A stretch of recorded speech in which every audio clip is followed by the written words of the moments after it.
A kidney stone is a terrible thing which affects more than 1 million Americans every year. My husband recently had a bout with it, and over the weekend, so did our Dr. Jennifer Ashton, who is here right now feeling better, thank goodness, and with some important information to help all of us. Good morning. Good morning, Maggie. So are you recovered?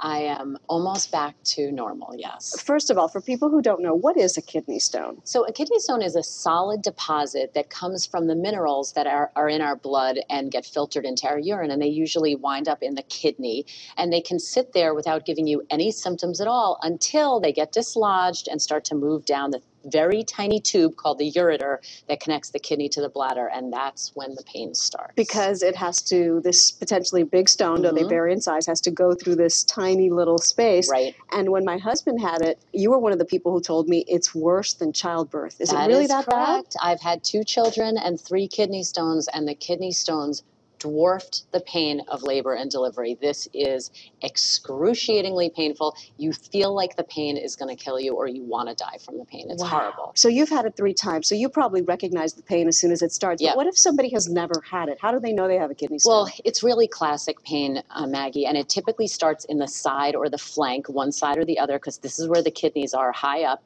And typically the pain can then radiate or even travel or refer down to the lower abdomen into the groin. And it can be constant, it's very sharp, very severe, and then it can come and go. So it's actually called renal colic because it can kind of come in waves. It's horrible. And then you either pass it or you don't. What are the forms of treatment? That's right. So there are basic ways that you treat this. The standby is IV hydration, so you need a lot of intravenous fluid and pain medication. I was given a lot of morphine, intravenous morphine in the emergency room over the weekend. Then there's something called a stent, which is very similar to the stents that we can put in the heart arteries. It's an umbrella that opens up that tube, lets the stone pass through.